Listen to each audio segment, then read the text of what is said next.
자, 수업 시작했습니다. 안녕하세요. 네, 반갑습니다. 세명에도 보셨어요? 세명에도? 안 봤어요? 선 봤어요? 그 1회차는 제가 냈어요. 자, 세법학 문제 1번부터 가보겠습니다. 1번은 요 최근에 올해 초에 나온 대법원 판례예요.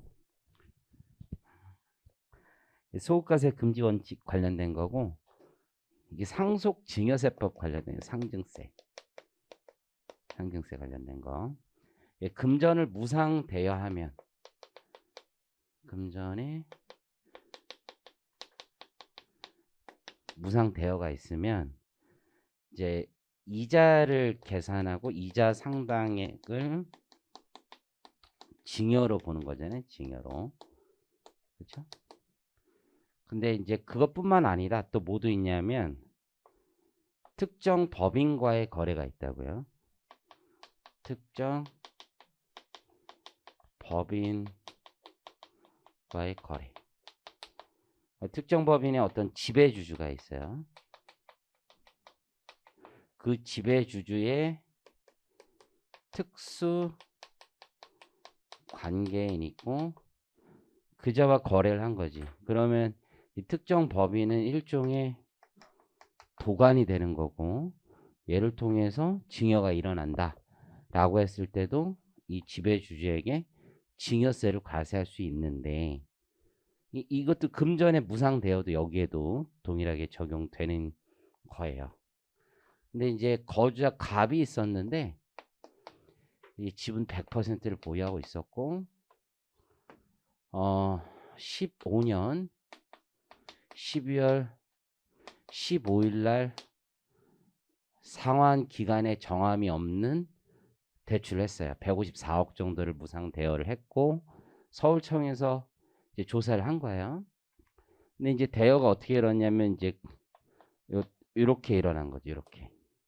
그래서 얘가 100% 가지고 있고 지분 모친이 여기다 돈을 이렇게 이제 엄마 나 힘들어 그러니까 왜 그랬더니 회사에 돈이 없어 돈 빌려줘 그랬더니 엄마가 얼마 그랬더니 154억 정도를 그냥 빌려준 거죠. 뭐 없다고 하니까 힘드니까 그래서 빌려준 거죠. 그래서 150 실제 금액이 154억이야. 실제 그래서 엄마 154억만 뭐 이런 거죠. 그랬더니만 이자 상당에 대한 증여세를 과세하도록 처분 지시를 내렸습니다.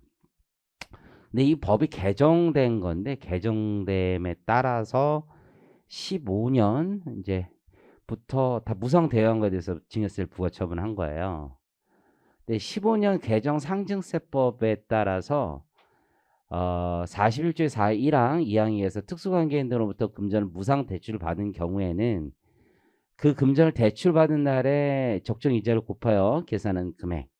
이 실제 대법원 판례하고 살짝 각색을 한 건데 이 문제 맞춰서 대출 기간이 정해지지 않은 경우 그 대출 기간을 1년으로 본다. 1년 이상인 경우에는 매년 대출 받은 것으로 본다. 라고 규정되어 있고 45조의 1항에 따르면 이 규정, 이게 특권적 규정도 여기부터 이게 적용이 되는 건데 이제 부칙에 따르면은 이제 정확히 하면 요게 이제 규정이 적용되는 건데 16년 1월 1일 이후 시행한다고 돼 있어. 시행한다. 그럼 여기에 핵심은 뭐냐면 이게 납세의무의 성립 시기가 있단 말이에요. 성립 시기. 그러면 증여세의 경우는 증여재산을 취득한 때가 납세의무의 성립 시기예요. 그러면 금전의 무상 대여의 경우 납세의무 성립은 증여재산을 취득한 때고 그게 언제냐면 원래 이자라는 건 매일 쌓이는 거란 말이에요. 그러면 요날 빌려줬 요날 12월 15일에 할 때 이렇게 해서 이렇게 증여가 계산되는 게 아니라 1년치를 미리 땡겨서 이날 다 증여한 것으로 보고 1년치를 미리 땡겨서 이날 다 증여한 것으로 보고 1년치를 미리 땡겨서 다 이날 증여한 것으로 보는 거예요. 이게. 그러면 소득과세 금지의 원칙이라는 건 납세의무 성립 시기를 기준으로 판단하는 거고 성립 후에 신법을 적용하면 그게 소득과세 금지 원칙을 위배한 게 돼요. 그러면 얘가 이제 국세청이 거래처청이 총 6억 원의 증여세를 부과했는데 하나는 15년분이야. 15년분은 언제 증여에 대해서 부과한 거야? 요거에 대해서. 16년분은 언제까지? 16년 12월 15일 날 증여한 거에 대해서. 17년분은 17년 15일 날 대출받은 거에 대해서. 그러면 이거는 법이 개정되기 전에 증여에 대해서 신법을 적용하는 거니까 이건 소득과세 금지 원칙을 위배한 게 되고 얘는 위배 안 한 거고 얘는 위배 안 한 게 되는 거예요. 일부 취소가 되는 거예요. 일부 취소. 이해하시겠어요? 이렇게 결론을 내면 되는 거예요. 그러니까 전에 이게 상증세법에서도 비슷한 대원 판례가 있었던 게 이거죠. 이거. 계산할 때 이게 망인이 돌아가셨을 때 피상속인의 상속 계실이 있단 말이에요. 계실로부터 소급하여 5년 이내 상속인 이외자에게 증여한 재산은 사전 증여 재산으로 합산을 하는데 이게 5년을 합산한단 말이에요. 5년을 합산하는데 무상으로 금전을 대여했단 말이에요. 그럼 합산할 때 과세원청은 날짜 계산 이렇게 했죠. 이렇게. 근데 그렇게 하지 말라는 거였잖아. 이날 증여한 거 이렇게 합산돼도 요거는 5년이 안 된다는 거지. 요거는 되고 이런 식으로. 근데 마지막 거는 또 특이하게 판단했지. 이렇게 되지만 요거는 이론적으로 안 되는 거니까 요거만 합산하게 이게 경정청구의 규정을 준용해서 이렇게 된단 말이야. 특히 요게 중요하다. 요게. 그 법리가 여기에서도 그대로 적용된다고 보시면 되는 거예요. 의미 이해하셨죠? 그래서 증여의 금전 무상 대증여 시기라는 게 매년 1년 단위로 계산되고 부동산 같은 경우는 이제 5년 뭐 이렇게 계산하지만 1년 단위로 계산되고 그때가 증여 시기고 그때를 기준으로 납세무 성립을 판단하는 거고 소득과세 금지 원칙도 그때를 기준으로 다 판단한다라는 거예요. 의미 이해하시겠죠? 맞췄어? 맞췄어? 진짜로? 짜증나네. 자, 어쨌든.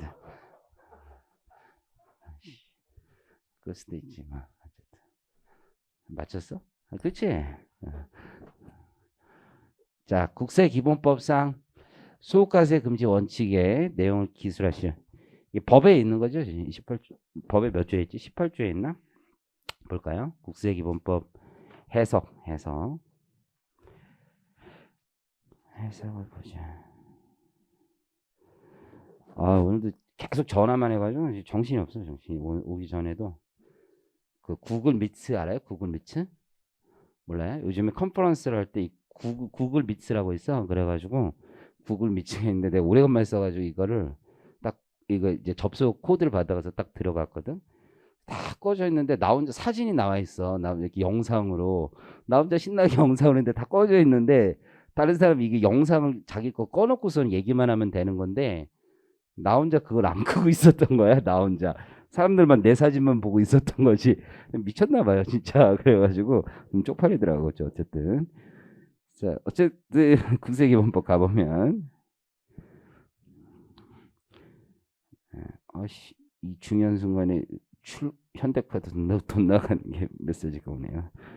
18조 있죠. 세법 해석 기준 및 소득과세 금지. 그래서 1항은 이걸 얘기하죠. 세법을 해석 적용할 때에는 과세 형평과 조세 한 목적성에 비추어 납세자의 재산이 부당하게 침해되지 아니하도록 하여야 한다라고 약간 뭐 선언적인 규정이죠. 이제 조세 공평을 살펴서 해석해야 된다라는 얘기고 2항이 소득과세 금지와 관련된 거죠. 요걸 기술하라는 거예요. 국세를 납부할 의무, 그러니까 원천 징수까지 포함하는 개념이에요. 세법에 징수 의무자가 따로 규정되어 있는 국세의 경우에는 이를 징수하여 납부할 의무 이와 같다. 그 의무까지 포함해서 가 성립한 소득, 수익, 재산, 행위 또는 거래에 대해서는 납세 의무가 성립한 소득, 수익, 재산, 행위 또는 거래 담세력과 관련된 거죠. 에 대해서는 성립 후 새로운 세법에 따라 소급하여 과세하지 아니한다. 이게 국세 기본법에 있는 내용이에요. 사망은 써도 되고 안 써도 돼요. 이게 사망은 밑에 보면 이게 세법의 해석이나 국세 행정의 관행이 일반적으로 납세자에게 받아들여진 경우에는 후에는 그 해석이나 관행에 의한 행위 또는 계산은 정당한 것으로 보면 비과세 관행과 관련된 거죠. 새로운 해석이나 관행에 의하여 소급하여 과세하지 아니한다. 이렇게 두 개를 가지고 있고 위에 것만 써도 크게 상관은 없어요. 결국은 요 위에 있는 내용을 정확하게 쓰시면 되고 성립 그리고 새로운 성립 후에 새로운 세법에 따라 소급하여 과세하지 않는다라는 게 가장 중요한 핵심 키워드고 이게 결국 납세무 성립 시기는 과세 요건의 충족 시기예요. 과세 요건. 그래서 과세 요건인 게 납세무자, 과세 대상 혹은 과세 물건이라고 얘기할 수 있고 그리고 과세 표준 세율 이 네 가지가 충족되고 그 당시에 세법을 적용하는 거죠. 그 충족되는 시기인 납세무 성립일 이후에는 새로운 세법을 적용하지 않는다는 걸 얘기하고 이제 두 번째 무릎은 이 고지받은 총 6억 원의 증여세 결정에 대해서 불복을 제기한다면 취소되어야 되는 세액이 얼마냐 구체적으로 적는 걸 얘기해요. 쟁점은 결국 이 증여와 관련해서 납세무 성립을 정확히 밝혀야 되는 거고 두 번째는 소득과세 금지 원칙이 적용됐을 때 어떻게 판단하느냐는 거죠. 핵심은 이게 이 사람들은 이런 생각인가 이게 세법이 개정되기 전에 돈을 빌려준 거 아니냐 여기에서 얘네들은 이제 쟁점이 있는 거야. 돈 빌려준 건 세법 개정되기 전에 빌려줬는데 그 전에 나의 기대이익이 있는데 왜 그거 가지고 하느냐 이거지. 하지만 돈은 그 전에 빌려줬어도 매년 납세의무가 성립한다는 거지. 기한에 정함이 없는 대출의 경우는 매년 납세의무가 성립한다는 거예요. 핵심은. 자, 그래서 납세의무 성립은 특수관계인에게 기한에 없는 대출을 한 경우 그 대출 기간을 1년으로 보고 매년 새롭게 대출 계약이 갱신되는 것으로 봅니다. 이때 대한날의 1년분 이자 상당액을 일시에 증여한 것으로 보고 그 이자 상당액의 증여 시기는 대여 1이 되는 거예요. 이건 특정 법인에게 금전을 무상으로 대여하여 그 지배주주에게 증여한 것으로 보는 경우에도 동일한 법리야. 왜냐하면 그 특정 법인은 도관에 불과하다고 보기 때문입니다. 지분율 곱한 것만큼이 증여가 되는 거고. 그다음에 이제 소득과세 금지 원칙의 위배 여부는 납세의무 성립일을 기준으로 하고 비록 신법 시행 이전에 무상 대여는 최초로 발생했지만 증여세의 납세 의무는 매년 성립한다는 거죠. 그 예전에 이제 우리 기출 문제에서도 신탁 계약은 예전에 발생했지만 재산세 납세 의무는 매년 성립하기 때문에 소득과세 금지 여부는 재산세 납세 의무 성립을 기준으로 계속 본다는 거 같은 맥락이라고 보시면 돼요. 따라서 신법 시행 이후 납세 의무가 성립한 부분에 대해서 증여세를 부과하는 것은 소득과세 금지 원칙에 위배되지 않습니다. 그러면 사안은 납세 의무 성립 전과 후로 이제 나눠서 봐야 되겠죠. 신법 개정이. 그래서 납세 의무 성립 후 신법을 적용한 것이죠. 15년분은. 그래서 소득과세 금지 원칙에 위배되고 이건 당연 무효예요. 그 부가처분 당연히 취소돼야 되는 거고 16년, 17년분은 과세 요건이 16년 12월 15일, 17년 12월 15일 날 성립된 증여의 경우 과세 요건 완성된 때에 유효한 신법을 적용하는 것이 타당합니다. 그래서 증여세 부과처분이 유지되는 게 이제 마땅하다 이런 얘기예요. 그래서 일부 취소하고 나머지는 부과처분 유지한다 이렇게 보시면 돼요. 이게 아마 1월 달인가 나온 대법원 판례세법에 내가 안 넣었어요. 그냥 요 문제 내고 말았어요. 자, 문제 2번 가보겠습니다. 2번.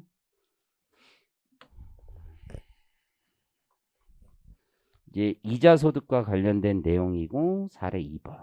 이제 문제 2번. 자, 이 내용은 되게 단순하죠. 단순해요. 그래서 거주자 갑이 있는데 오피스텔에서 사업자 등록도 안 하고 업무용 차량 2대와 상시 근무하는 종업원 3명을 고용해서 해와 대금업이라는 이름으로 대금업을 영위하였다. 이 기간 동안 자신의 계산 아래 수백여 개의 사업체의 금전을 대여하고 사채이자를 수령했지만 소득세 신고 아무것도 안 했겠죠.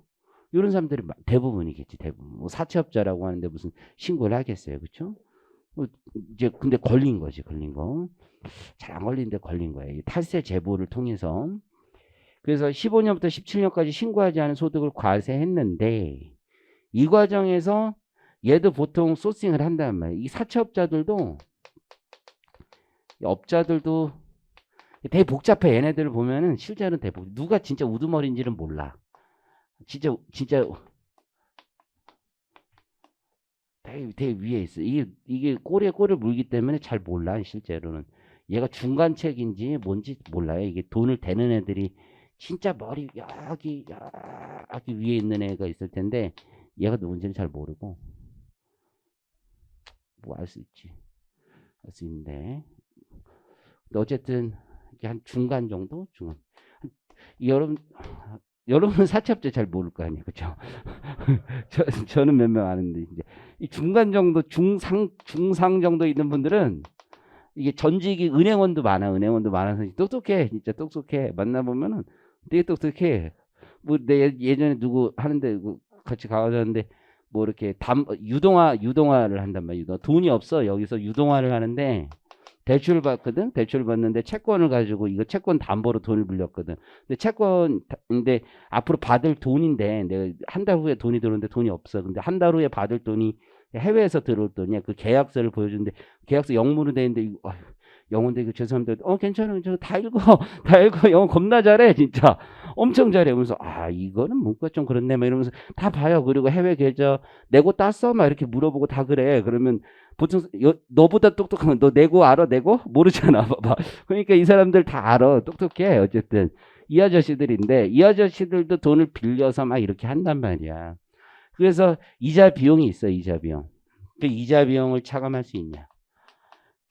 적어도 이 사람들이 이게 무슨 사회 질서를 위배한 비용이라고 볼 수는 없죠. 사채업자가 돈 빌려주는 것 자체가 뭐 사회 질서에 위배됐다고 볼 수도 없는 거고. 그래서 이자 비용 당연히 사업소득이라면 송금으로 인정받는 거고 필요경비로. 그렇지만 비영업 대금의 이익이라면 인정 못 받는 거고.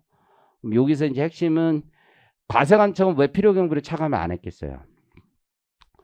이자소득이라고 본 거지. 근데 우리는 주장은 사업소득에 해당하기 때문에 필요경비 차감돼야 된다라고 봐야 되겠죠. 사례 2는 대기업의 임원으로 근무하는 거주자 을은 친구한테 1억을 빌려준 거야. 1억을. 그리고 원금의 40%에 해당하는 이자와 원금을 지급받기로 약정을 했습니다. 친구가 맞는지는 모르겠는데 한 40% 받기로 했어요. 친구니까 싸게 받은 거일 수도 있는데 어쨌든 40%를 받기로 했어요. 근데 이게 특이한 게 20년 기속이 있고 21년 기속이 있는데 20년에는 40% 제대로 받은 거야. 근데 이게 이제 상환을 하고 나서 다시 대여한 거죠. 다시 대여. 그렇지? 그래서 법률 관계가 종료가 된 거야. 다시 대여해 준 거. 다시 갱신을 한 거죠. 그러면 이런 걸 복수의 대여금이라고 하는 거죠. 한 번 끝난 거야. 끝난 거. 그리고 같은 조건으로 다시 대여했지만 이번에는 더 엎어서 대여했네. 2억 원을 빌려준 거죠. 잘 보면 을과 병이 있는데 병이 한 수 더 위였네. 그렇죠? 그래서 2억 원을 빌려줬는데 5천만 원만 상환하고 파산을 한 거죠. 전체적으로 본다라면 얘는 손해를 봤지. 그럼에도 불구하고 이게 단절되니까 이제 납세 의무가 성립돼서 확정된 거니까 20년은 다 과세가 되고 21년은 따로 보는 거지. 따로 21년 과세될 게 없고. 그것까지는 좋은데 문제는 20년 귀속분에 대해서는 이자제한법을 초과한 부분이 있으니까 그 부분에 대한 과세가 이제 이슈가 되는 거고. 자, 물음 첫 번째. 그래서 물음 2하고 3이 구분되는 게 뭔지를 잘 판단하고 여기서 쓰신 게 중요해. 물음 2에서의 쟁점은 이자 제한법을 초과해서 받은 거기 때문에 그게 위법소득인데도 과세할 수 있느냐. 이게 이제 핵심인 거고. 그리고 물음 3은 총수익금의 계산 특례에 대한 쟁점을 쓰시는 게 물음 3의 핵심인 거고, 물음 4는 이제 후발적 사유. 물음 4를 이렇게 생각하면 이제 곤란한 거야. 물음 4를 비영업 대금의 이익은 후발적 경종 청구가 제한된다. 이렇게 그냥 무작정 단순 암기하면 안 되는 거지. 그거는 파산 등에 의한 경우에 후발적 사유가 제한되는 거지. 비영업 대금의 이익이라도 뭐가 있을 수 있어? 내가 나중에 이자 제한법 위반으로 다시 되돌려주면 그건 전혀 별개의 사유인 거예요. 그렇죠? 사유를 달리하기 때문에 후발적 경종 청구가 무조건 제한된다 이렇게 생각할 거는 아니라는 거고. 자, 그럼 첫 번째 가보면 이자 비용을 필요 경비로 차감하지 않은 게 이제 타당한지에 대해서 한번 얘기를 하라는 거죠. 그럼 스타트는 뭐가 돼야 되는 거야? 소득 구분부터 하는 거지. 소득 구분. 이게 전형적인 구분이기 때문에 그냥 바로 가면 돼. 이자 소득과 사업 소득의 구분 기준이 뭐냐? 사회 통념에 따라 판단할 건데 결국 사업 소득을 다른 소득과 구분하는 가장 중요한 기준과 판단의 잣대는 계속 반복성이라는 거죠. 특히 이자라는 게 이제 계속 반복적으로 대하는 징표라는 게 있는 거지.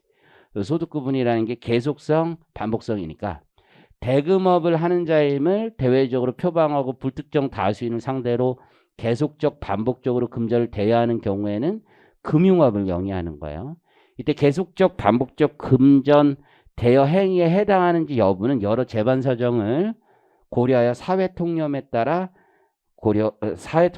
판단하는 거지. 그리고 이제 이 사안에서 판단해서 얘가 사업소득인지를 보면 되는데 요거는 이제 여기 앞에 얘네들이 있잖아. 사례 1에서 뽑아내는 거죠. 뽑아내는 거. 얘가 사업을 할 만하다. 사업자 등록은 없지만 인적 시설과 문적 시설이 있고 반복적 그 금전의 대여 횟수나 규모를 봤을 때 충분히 사업성이 있다고 할 만한 거죠. 사안의 적용을 보니까 수백여 개의 사업체에 금전을 대여했고 인적 물적 시설을 갖추고 영업을 했습니다. 그래서 대금업이 사업 목적을 갖추고 대금업을 한 것으로 볼 수 있다라는 얘기고, 그렇다면 과세관청은 이걸 이자소득으로 간주하고 필요경비를 인정하지 않은 것은 잘못됐다는 거죠. 사업소득이 되어야 한다라는 것으로 봐야 됩니다. 그래서 과세처분이 타당하지 않다라는 게 결론이고, 두 번째는 20년 기속 이자소득 금액. 이건 이 위법소득에 대한 얘기죠. 위법소득. 그러니까 이자제한법을 위반했다는 거예요. 이자제한법.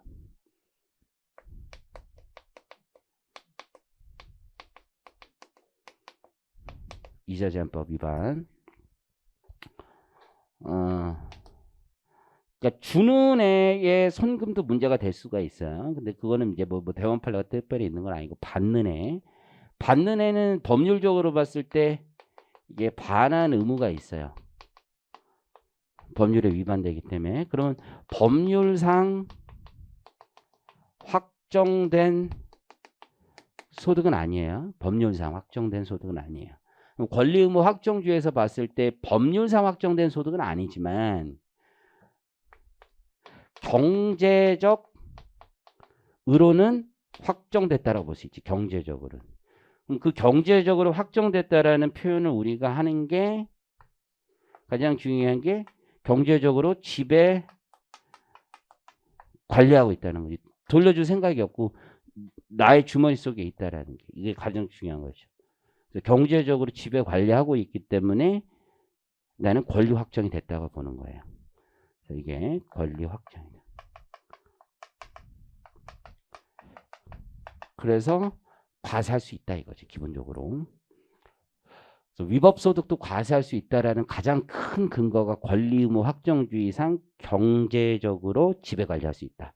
그래서 그 법적 평가가 반드시 적법 유효한 것에 하나여 과세할 수 있는 것은 아니다라고 법원 얘기하고 있어요.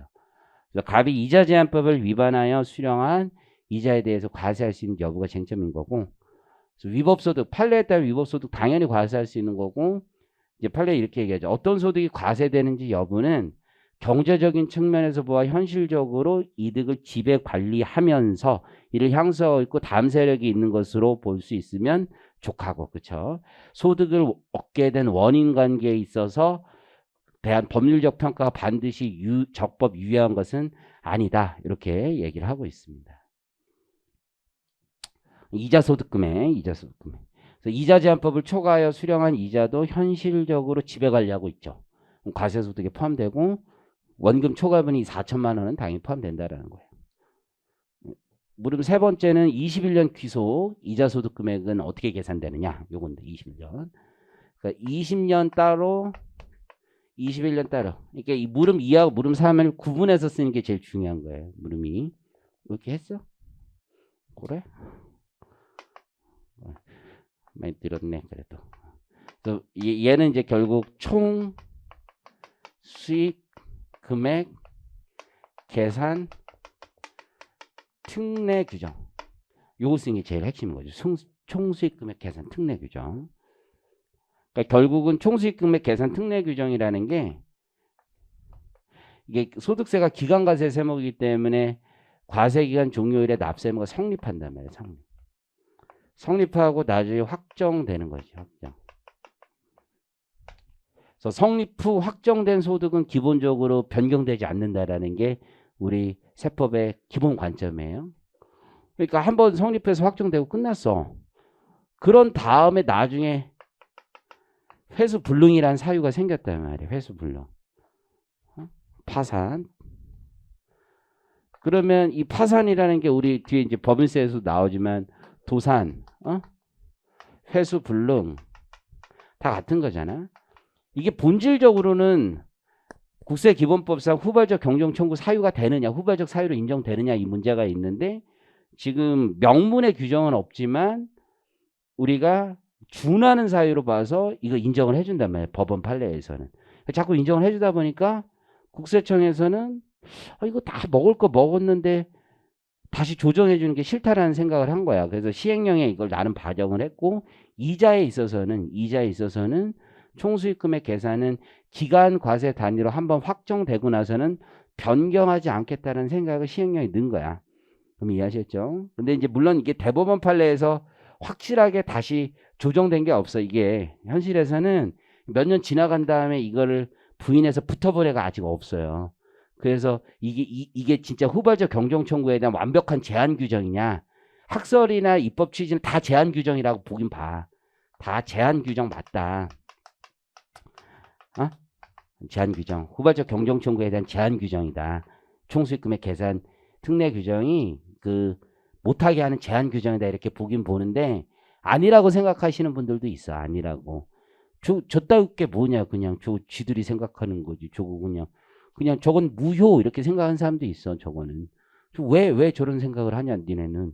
시행령 따위에 총수익금의 계산 특례 뭐 이렇게 돼 있는데 나는 인정 못해 이렇게. 난 법원 가면 이긴다 뭐 이렇게 생각하는 사람도 있어. 법원에서 대법원에서 이게 딱 붙어본 게 아니기 때문에 저걸 인정하지 못할 이유가 뭐냐. 후발적 경정 청구를 뭐 그렇게 생각하는 사람도 있는 거야 지금. 모르겠어 나도. 난 모르겠는데 나는 뭐 납세자 입장에서 이걸 제한할 이유가 굳이 있느냐 뭐 이런 생각은 해요. 개인적인 생각은. 진짜로 도산에서 내가 돈을 빌려줬는데 돈 못 받는데 담세력도 없는데 굳이 그걸 다 과세해야 되는지. 뭐 사채업자는 나쁜 놈이기 때문에 에이, 돈의 흐름 막힌 구멍을 뚫어준다는데 그 사람들이 막힌 혈류를 뚫어준다는데 그걸 굳이 그렇게 나쁜 사람이라고 얘기를 해야 되나. 세금만 제대로 내면 되는 거지. 어쨌든 그래서 이제 어쨌든 제한 규정으로 지금까지 다 보고 있어요. 그래서 참고하시고 일단 성립되고 확정됐는데 이걸 더군다나 이거는 인정은 안 해. 다시 다 끝나고 다시 빌려주는 거 있지. 그거는 인정은 안 해. 이거는 거의 이 수준으로 보는 거야. 갑한테 돈을 빌려줬고 을한테 빌려서 이거 법률관계 단절이 있는 거잖아. 이거는. 그렇죠? 그렇게 포트폴리오를 구성하면은 이건 사업인 거지. 잘 봐. 갑을 병한테 했는데 갑한테는 이득 났고 을한테 이득 났는데 병한테 손실이 났어. 그 병의 손실을 갑 을에서 빼주겠다는 건 사업이야. 이건 포트폴리오를 다 인정하는 거니까. 근데 갑한테 빌려줬다 갑한테 심하게 치고 다시 빌려줬어. 그럼 이거는 단절해서 비영업 대금의 이익이라는 건 단절 계속 반복성이 없으니까 이거 단절해서 각각 보자는 게 대법원의 확고한 입장. 이건 옛날부터 그렇게 봤어. 그 연속해서 연속성상에 계속 스킴을 계속 이어주자는 건 이건 사업이니까 비영업 대금의 이익은 비반복성이니까 이건 따로 보자는 거지. 그러니까 이건 복수의 대여금이니까 아예 그 이슈가 없는 거야 지금. 그럼 이해하셨어요? 계속 이어진 게 아니니까. 근데 하나의 채권이 계속 이어지는 경우까지 그렇게 볼 거냐? 그거는 좀 아니라고 볼 수도 있는 거지. 자, 총수익금의 계산 특례. 비영업 대금의 이익의 총수익 금액을 계산할 때 해당 과세기간에 발생한 과세기간 단위로 본다는 거지. 해당 과세기간에 발생한 비영업 대금 이익에 대하여 과세표준 확정 신고 전에 채무자로부터 원리금의 일부를 회수할 수 없는 경우에는 회수한 금액에서 원금부터 차감한다는 거죠. 이게 민법의 특칙인 거지 결국. 민법에는 이자부터 차감하게 돼 있어요. 그렇지만 우리 세법은 원금부터 차감을 해주겠다라는 거지. 원금부터 차감해주겠다. 확정신고 전에. 그러면 이거를 이제 세법을 잘 모르는 사람은 사실 생각해보면 잘 본질을 생각해봐요. 세법을 잘 모르는 사람이 들었을 때는 이 말을 여러분 조금 아는 사람들이잖아. 그렇다고 해. 세법을 잘 모르는 사람이 들으면 이 규정 되게 좋은 규정이야. 세금 내지 말라는 규정이야. 이게 세금 내지 말라는 규정이에요. 왜냐면 이자는 세금 내야 되고 원금 세금을 안 내는 건데 얘부터 받은 거로 본다니까 세금 내지 말라는 규정이야. 좋은 규정인데 이거를 이 좋은 말을 여기 앞에 막 자꾸 이상한 제한을 지금 두고 있는 거잖아. 대신에 자꾸 이런 얘기 하는 거잖아. 우린 자꾸 대신에만 보이는 거 아니야. 본질은 원금부터 차감한다고 했는데 분명히 대신에 고과세 기간에 발생한 것에 하나여만 그런 거야. 그 앞에 건 아니야. 자꾸 이거 제한을 두고 있는 거잖아. 제한. 좋은 마음으로 시작했는데 자꾸 왜 이렇게 제한을 두냐 이거예요. 그러니까 그 대가들은 그런 생각이에요. 처음에 입법이 이렇게 안 돼 있었단 말이야. 확정 전이야. 경정 또는 확정 전 이렇게 돼 있었는데 대가들은 그렇게 말을 해놨는데 국세청에서 왜 입법자들이 시행령이 대통령이 왜 그걸 이렇게 바꾸냐 이거야. 좋은 마음으로 했던 거를 굳이 이렇게 바꾸냐 이거야. 그래서 입법론으로 많이 얘기하는 게 이 규정을 법으로 올리라 이거야. 법으로. 시행령에다 두지 말고 법으로 올리라 이거야. 국회를 올리라 이거야. 그러면 그게 무슨 뜻이냐면 법으로 올리면 이렇게 못 만든다 이거야. 법으로 올리면. 국회에서 만들 때 국회의원들이 보고서는 국민의 대표들이 보고서 이게 말이 되니 이게? 왜 그래야 돼? 이렇게 얘기한단 말이야. 국회의원들이 바보가 아니란 말이야. 여러분 바보라고 생각할 수도 있죠. 그게 아니에요. 진짜 바보가 아니야. 그 똑똑하신 분들이야.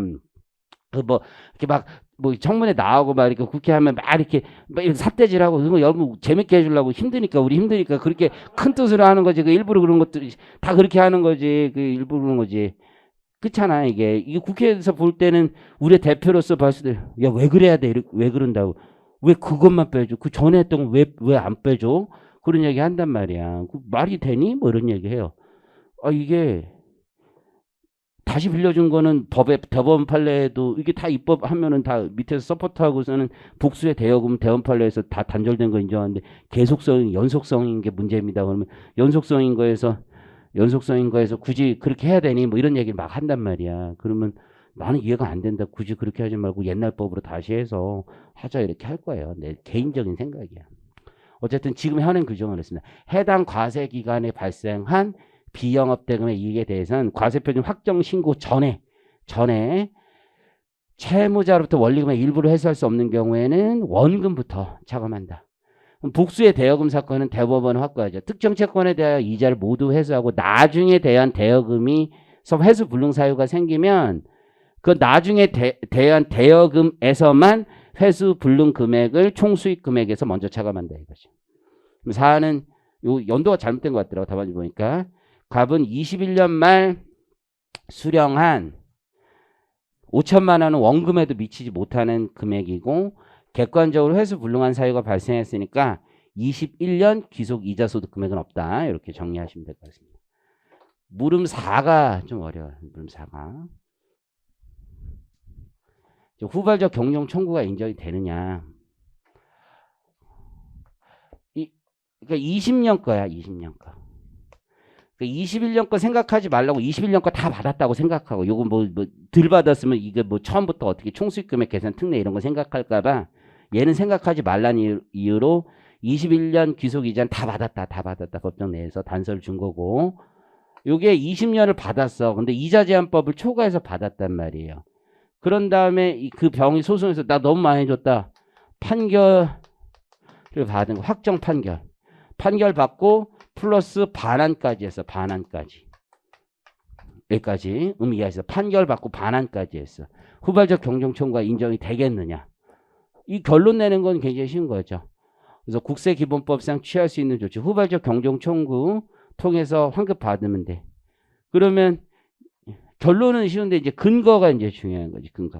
그럼 요거야 판결이야, 판결. 일단 국세기본법 45조의 2의 2항의 1호에 있는 거 일단 확정 판결이야, 판결. 그걸로 썼어? 준하는 사유 일단 판결문이 있는 거야. 이거는 확실한 판결문이 있는 거야. 거래 판결 준하는 사유 썼어? 판결문 썼어. 판결? 오. 이 선무당의 사람들 어쨌든 확정 판결에 따른 이자소득 반환이 휘발적 경정 청구해야 되지. 그렇지. 물리 해석을 잘 판결 우리 후배는 판결 써서 뭐 썼어? 너 후발적 경정 청구 안 된다고 썼지 너. 된다는 썼어? 근데 뭐를 썼어? 후발적 사유가 차라리 그게 더 나을 수도 있는데 어쨌든 준한 사유는 뭐 그때 뭐라 썼어? 판결. 최초의 신고에서 과세표준 및 세 계산에 근거된 거래가 그 소송에 따른 판결에 의하여 다른 것으로 확정되었을 때 후발적 사유를 인정해. 근데 이게 되게 재밌는 게 판결문만 가지고는 안 돼. 이게 원래는. 판결문만 가지고는. 이 사건은. 우리가 대법원 판례의 취지에 비춰보면은 판결문이 있더라도 이놈이 이 돈을 계속 확보하고 있으면 안 되는 거야. 반환까지 돼야 되는 거야. 반환까지. 취소가 되더라도 반환이 돼 있어야 돼. 경제적 이익을 계속 보유하고 있으면 안 돼. 그렇죠? 그래서 원래는 내가 이거를 물으면 판결을 받았는데 반환 이게 판결을 받았는데까지만 넣고서는 이걸 나눠서 쓰게 하는 걸 하려다가 그러면 또 7점으로 하면 안 돼. 그러면 10점 넘게 해야 되고 위에를 다시 조정해야 돼. 귀찮아서 그냥 다시 그냥 이렇게 했어. 내가 생각 많이 하다. 근데 압박 하면서 빨리 달라 그래가지고 압박이 있어가지고 어쩔 수 없었어. 그래서 어쨌든 이 반환이 되는 걸 조건으로 하는 거. 반환도 돼야 돼요. 왜냐하면 경제적 이익을 취하고 있다는 이유로 과세를 했잖아요. 이게. 그러면 이게 나중에 후발적 사유가 될 때도 경제적 이익을 반환을 해야 되는 거. 반환. 그리고 우리 친구가 얘기하는 것처럼 준하는 사유가 되는 것도 생각해 볼 수 있는데 이게 직렬적 구조가 이게 먼저 선우가 있는 거. 법과 시행에서 법이 먼저 이거 확실하면 이거부터 가는 거. 보통은 준하는 사유 틀렸다는 얘기는 아니야. 아무거나 되면 되는 거지 뭐 어쨌든.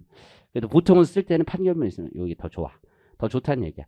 이자제한법을 위반하여 수령한 이자에 대해서 확정 판결을 통해 실제 반환이 이뤄진 경우, 확정 판결을 통해 실제 반환이 이뤄진 경우 납세의무 성립의 전제를 잃게 됐다.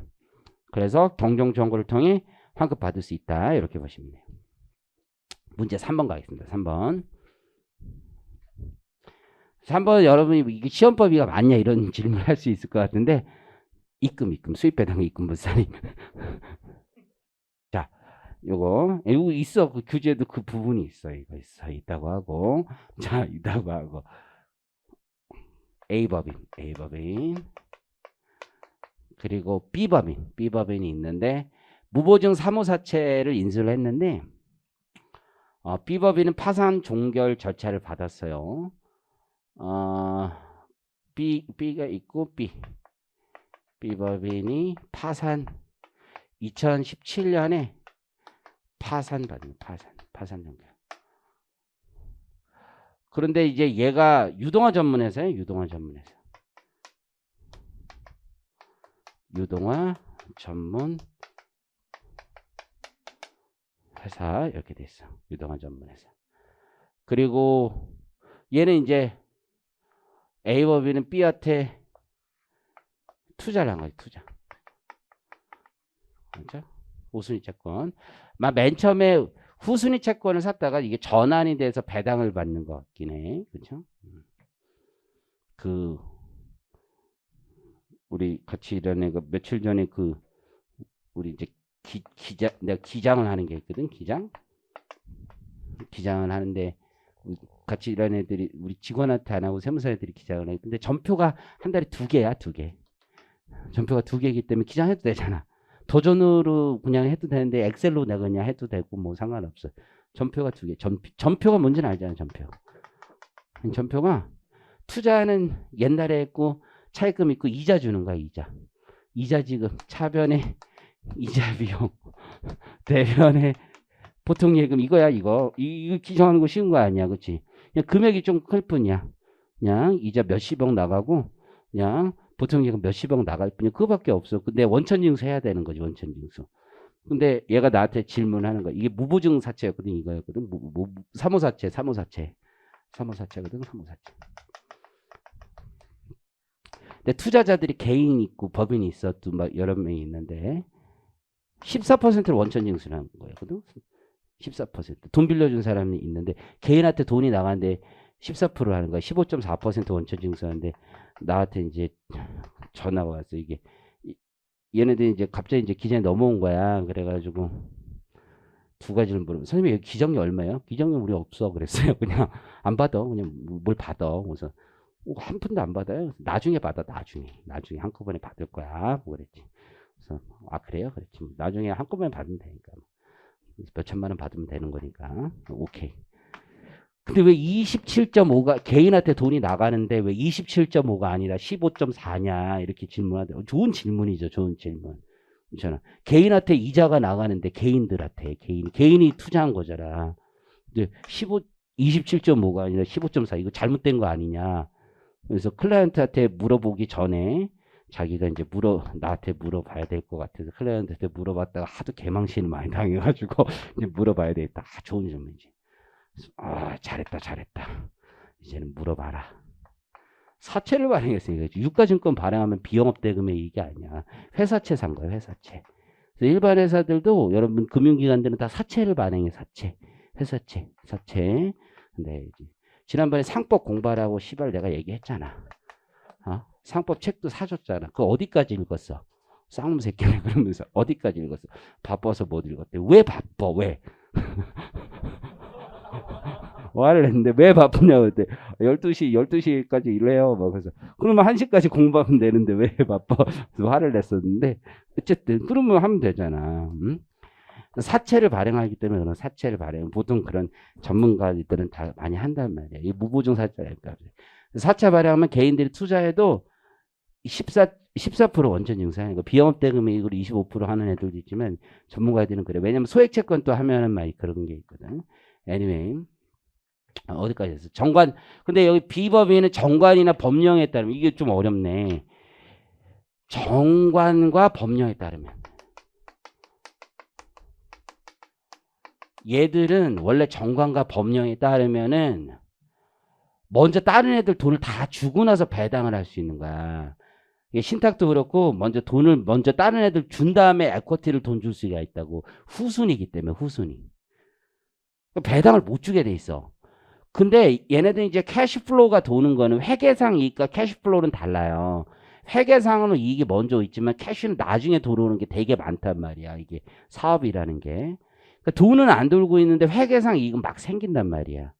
그러니까 배당은 줘야지 유동화 전문회사니까 소득공제를 받을 거 아니야. 그러니까 회계처리를 어떻게 하는 거야? 차변에 결산을 때리고 대변에 미지급 배당금을 잡는 거야. 미지급 배당금. 그리고 미처분 이익잉여금을 없앤 거야. 그러니까 A법인은 2016년에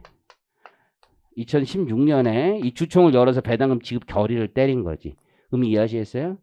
그러면 지급식이 의제가 되는 거고 원천징수 해야 되는 이슈가 있어. 물론 법인이기 때문에 원천징수는 안 하겠지. 내국법인 간에 원천징수 이슈는 없지. 그대로 올린 거지. 올린 거. 이해하시겠죠? 그러면 얘가 입금이 들어온단 말이야. 입금. 이해하시겠죠? 입금이 들어와. 그래서 입금이 들어오니까 여기 유동화 전문회사에 소득공제 받고 여기는 입금이 들어온단 말이에요. 입금. 그래서 16년에 입금을 잡은 거예요. 그리고 나서 파산이 된 거지. 그래서 얘들이 이제 주장은 이게 입금 자체가 첫 번째 아니다 이런 주장을 할 수가 있죠. 왜 그런 주장을 할 수 있어? 왜냐면 이걸 줄 수 있는 돈이 아닌 거였어. 줄 수 있는 돈이. 현실적으로 내년에 파산되는 애들이야. 캐시플로우 자체가 지금 잘 안 도는 거 회계상 이익만 있는 거지 이 망할 가능성이 굉장히 높은 회사이기 때문에 실현 가능성이 높지 않다라는 주장을 충분히 할 수 있는 거지. 그렇잖아요. 응? 그렇지만 모르는 거지. 뭐 내년에 파산 이거는 사실 잘 모르는 거야. 올해 하고 내년이 참 이게 1년 단위가 크게 다른 거지. 에이, 지금 나스닥 이렇게 될 줄 어떻게 알았니? 작년 나스닥과 올해 나스닥은 지금 다르죠. 오늘 코스피 코스닥 4.5% 떨어진 거 알아? 오늘 코스닥 4.5% 떨어졌어, 여러분. 몰라? 관심이 없나? 코스닥이 4.5%가 떨어졌어. 코스피가 3.5%가 떨어졌어, 오늘. 오늘이 블랙 먼데이라고 그래. 대한민국의 종합 주가 지수가 4.5가 떨어지는 거는 어마어마한 일인데 그런 느낌이 없나 봐요. 재산이 4.5, 전체 자산이 4.5가 떨어지는 건 어마어마한 일이야. 이게 보통 일이 아니야. 보통 일이 아니야.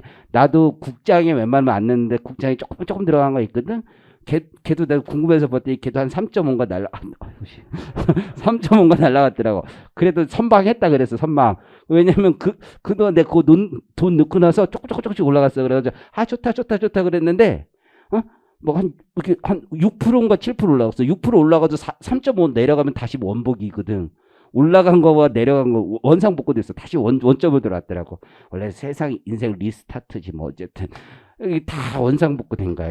여러분 올라가는 거 10% 올라가도 5% 떨어지면 똑같은 거거든. 올라가는 거랑 이게 자산이라는 게 2배 올라가도 50% 떨어지면 똑같아지는 거야. 올라간 거에서 떨어지는 게 다른 거야. 이게 다 난리가 난 거죠. 어쨌든 이것도 모르는 거지. 얘들이 2017년 6년 모르는 거야. 이거 다 나는 곧 망합니다. 이거 모르는 거야. 곧 잘 됩니다. 이런 거 모르는 거야. 더 확실한 건 이거지. 정관이나 법령에서 우리 못 주게 돼 있어요. 이 돈 못 주게 돼 있는데 저희는 수입배당 입금 불산이 받으려고 돼 있는 거기 때문에 법률상 제한이 있지 않습니까? 이런 주장도 충분히 할 수 있지. 법률상으로 돈 못 주게 돼 있는 거 아니에요. 돈 못 주게 되니까 얘도 권리가 확정되지 않았다고 볼 수 있는 거 아닙니까? 그런 주장을 충분히 할 수도 있어요. 그렇잖아요? 하지만 언젠가 줄 거 아니야. 지금 법령상 못 주게 돼 있는 거지. 이게 영원히 못 준다는 제한도 아니잖아. 영원히 못 준다는 제한이면 의미가 있겠지. 심지어 위법소득은 영원히 원래 안 주는 건데 경제적으로 지배하고 있다고 과세하고 있는 거지. 물론 이건 경제적으로 지배하고 있는 건 맞아. 하지만 법령상 정관상 제한이라는 게 뭐야? 다른 돈을 먼저 주고 나서 주라는 거지. 에쿼티가 그런 거 아니야. 다른 돈 먼저 주고 나서 남는 돈 내가 찾는 거 아니야. 그게 사업인 거고 다른 애들 먼저 챙기고 나머지 내 것 갖는 거지. 그래서 나는 많이 갖는 거 아니야. 업사이드를 내가 다 갖는 건데 그게. 그러니까 입금이다 이거지. 그렇지 않으면 납세자의 자의성을 배제할 수가 없단 말이야. 그게 권리무 확정주의란 말이야. 그러니까 권리무 확정주의라는 게 법에 정해진 날짜가 있어요. 기본적으로. 권리가 확정되는 건 다 자의성이 있단 말이야. 요 날도 같고 요 날 같기도 하고 요 날 같기도 한데 우리가 정해놓은 날이 있단 말이야. 그게 권리가 확정된다고 된 날. 가장 확실한 날. 잉여금 처분 결의 내린다. 이렇게 된 거야. 된 거. 오케이. 거기까지. 그런데 파산이 된 거 아니야. 그런데. 그러면 파산이 됐어. 파산이라는 게 국세기본법상 후발적 사유가 되느냐? 그걸 봐야 되는지. 되긴 된다고요. 준하는 사유가 충분히 있기 때문에. 되긴 돼. 그렇지만 얘가 법인이지, 법인. 법인은 국세기본법상 후발적 사유는 있지만 제한되는 거지. 그 후발적 사유가 생겼을 때 개별세법에서 후발적 사유가 생길 때 손익을 조정하도록 제한하고 있으면 후발적 사유가 제한되는 거지. 이렇게 흘러가는 거예요. 그래서 15점에 여기 전체적인 프로세스를 가지고 쓰는 거예요. 굉장히 어려운 문제야. 이해하셨어요? 자, 물음 1번. 요거는 그냥 진짜 점수 준 거야, 준 거. 진짜 우리 오늘 힘드니까 처음부터 너무 빡세게 하지 말자 뭐 이런 거예요. 뭐 세 명에게 봤으면 부가세는 점수 우리 다 같이 파티 물면서 꽈락 넘기자 뭐 이런 의미로 내가 준 거랑 비슷한 거야. 자, 이중과세 내용과 이를 조정하기 위한 세법상 제도.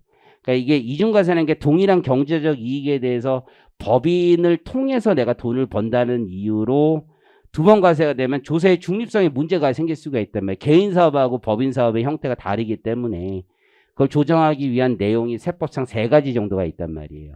그래서 개인 주주 형태로 돈을 벌었을 때는 배당세액 공제를 해주고 있고 법인 주주로 형태로 돈을 벌었을 땐 수입배당금 입금 불산입 혹은 돈을 내보내는 회사에서는 유동화 전문회사의 경우에는 소득공제 방식으로 조정해주는 이 3가지가 있다 이거죠. 그래서 주주 단계에서 다시 과세된다. 그래서 이중과세 문제가 발생하고 있다는 얘기예요. 그래서 첫 번째는 배당세액 공제. 이 개인주주 단계에서 개인주주의 경우 배당소득의 법인세 상당액을 다시 가산해서 세전소득으로 다시 환원시켜주는 거죠. 세전소득으로. 임퓨테이션 방식이지. 이를 다시 세액공제하여 배당 소득에 부과된 법인세 상당액을 일부 공제하는 방식이죠. 다 공제해 주는 건 아니고 왜냐면 우리나라 11%밖에 안 하기 때문에. 두 번째는 수입 배당의 입금 불산이. 그래서 법인 주주의 경우 지급받은 배당 소득의 전부 또는 일부를 법인 주주의 소득금액 계산 시 입금에 산입하지 아니한다. 그렇죠? 이게 100%다 해주면 좋은데 100%다 안 해주는 거지. 이게 내가 지분 100% 가지고 있으면 위로 올릴 때 100%다 입금 불산입 되는 거여서 한 번만 과세가 되겠지만 이게 1%라도 남이 가지고 있으면 안 되는 거잖아. 이게 50% 또는 30%밖에 안 되기 때문에 굉장히 우리나라에서는 JV 형태가 되게 힘든 거야. 그러니까 조인트 벤처 형태로 사업을 하기가 되게 어려운 구조야. 이게 무슨 얘기냐면 외국 세법과 좀 달라. A하고 B가 같이 사업을 하고 싶어. 여기다 담아. 5대5로 담아. 그럼 여기는 그냥 같이 담는 비클밖에 안 된단 말이야. 비클밖에. 이게 도관이야 사실은. 그럼 여기서 법인세 안 내고서 각자 내면 되는데 도관으로 담았는데 여기서 세금을 내고 각자 사업을 해야 돼. 그러면 이 도관에서 한번 내는 결과가 되는 거야. 사실 생각해보면. 이게 되게 어려운 거야. 그래서 이 도관들의 유동화 전문회사들이 되게 많게 만든 거야. 실제 현실에서는. 이게 뭐 PF 프로젝트 파이낸싱이라고 들어봤지. PF 대출이라고 그런 것들이 되게 많아요. 근데 그게 되게 엄격해. 실제 PF 사고들이 많아가지고 못하게 하는 게 규제가 되게 많아. 그래서 짱구를 사람들이 많이 굴려. 이게 5대5 사업인데 법인세를 내야 된단 말이야. 법인세를. 그 법인세 안 내고 5대5 사업을 유지하면서 구조를 짤 수 있는 방법이 뭐가 없을까?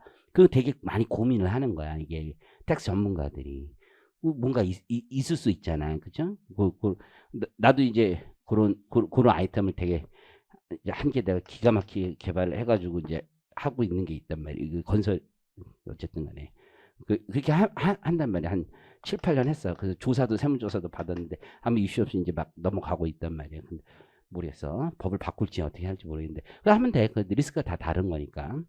anyway, 어려운 거예요. JV를 만들고 싶은데 저거 왜 도관으로 했는데 유동화 전문회사라는 게 관련 법률의 요건이 딱 맞아야 되는데 그게 아닐 수가 있단 말이에요. 그래서 어렵단 말이에요. 총 법에 8개 있고 하나는 조특법에 있는데 그게 어려워요, 실제. anyway, 그리고 마지막 소득공제. 그러니까 유동화 전문회사니까 도관이니까 내보내는 거 전부 다 하자는 거지. 이것도 되게 문제가 많아요, 여러분들. 귀속시기가 잘 안 맞아, 귀속시기가. 이것도 귀속시기가 안 맞아가지고, 왜냐면 배당 가능 이익의 90%를 배당해야 되잖아. 그럼 배당 가능 이익이라는 게 회계상 이익과 세무상 이익이 잘 안 맞아, 이게. 그러니까 회계상 이익의 90% 이상을 배당하는 거잖아. 근데 회계상 이익과 세무상 이익이 일치한다는 전제에서 출발하는 거야. 근데 taxable income하고 회계상 이익이 100억이야. 그럼 나는 100억 다 배당을 해. 그렇지? 그럼 배당하는 것만큼만 빼지잖아. 근데 taxable income은 얘에서 150억이야. 그러면 회계상 이익이 100억인데 100억 배당해도 50억은 일단 과세가 되잖아. 나중에 마이너스 50억이 되면 이게 안 맞는단 말이야. 그러니까 이런 문제가 되게 많아, 이게 현실에서. 그래서 내가 예전에 뭐 하나를 바꾸려고 열심히 노력해서 클라이언트한테 큰 소리 치고 내가 이거 바꿔보겠다. 돈 내 성공부수로 한번 해보겠다 하면서 했는데 실패해가지고 내가 개망신 먹고 내가 이제 독일 애들한테 그랬었는데 별것도 아니야. IFRS 이런 거 있어. IFRS 적용하는 회사였거든. 근데 진짜 억울해 진짜.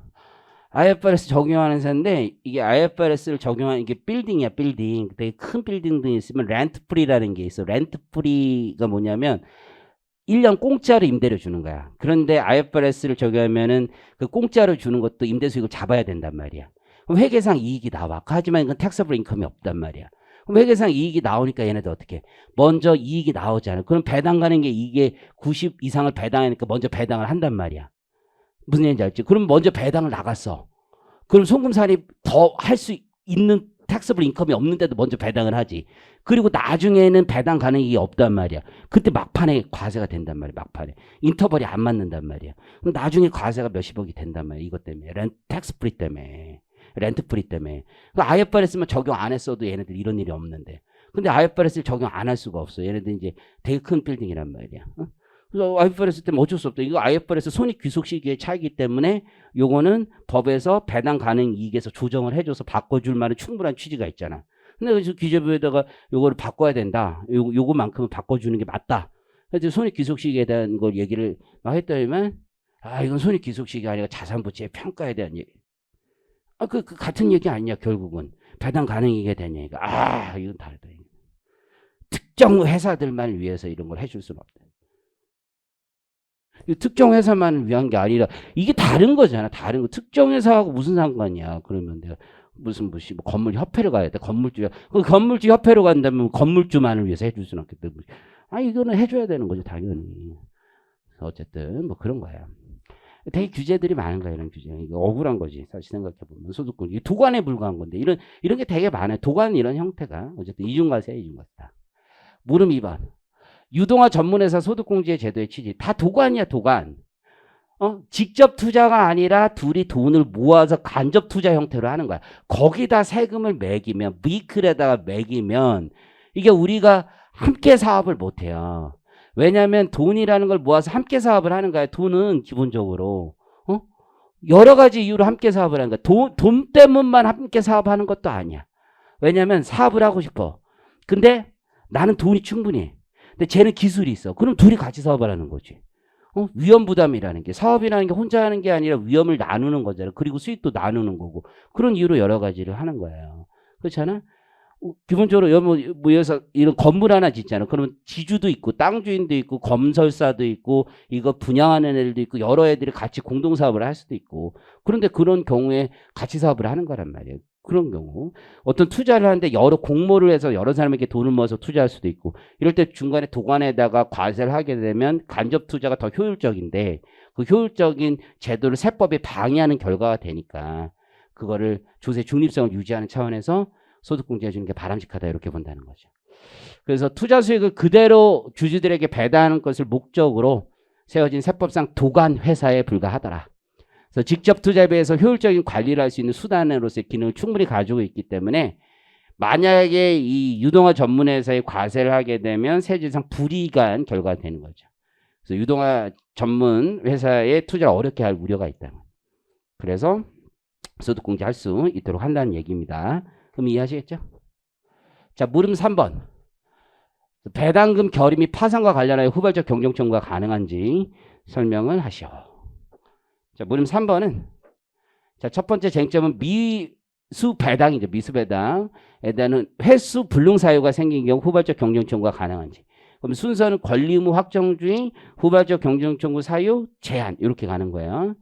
첫 번째 손익 귀속 시기. 손익 귀속 시기는 과세 형평과 손익의 자의성을 배제하기 위해서 일률적으로 정해진 거예요. 법률상 귀속 시기. 그래서 요 경우에는 어쩔 수 없이 딱 정해진 거예요. 납세자 배제하기 위해서 잉여금 처분 결의일로 정해진 거고. 파산 종전 결정이 국세기본법상 명시적인 후발적 경종 청구 사유로 기재되어 있지 않지만 충분히 준하는 사유로서 인정될 만하다는 거죠. 자, 그렇지만 개별세법에 후발적 사유가 발생한 사업연도의 손익에서 조정하도록 돼 있다라면 제한이 있다라는 거죠. 그래서 특히 대손금 규정, 법인세법은 대손금 규정이 그런 규정에 속하는 거예요. 채권을 회수 불능이라는 건 대손금 규정으로 생각하시면 돼요. 그래서 잉여금 처분 결의인 16년에 미수배당금 입금에 산입하고 파산 결정된 시점에 다시 송금 산입하는 거고, 국세기본법상 후발적 경종 청구 사유는 존재하지만 법인세법 대손금 규정이 별도로 존재하기 때문에 경종 청구를 배제하고 17년에 송금 산입해야 된다는 얘기입니다. 이해하시겠죠? 자, 쉬었다가 4번부터 해보겠습니다.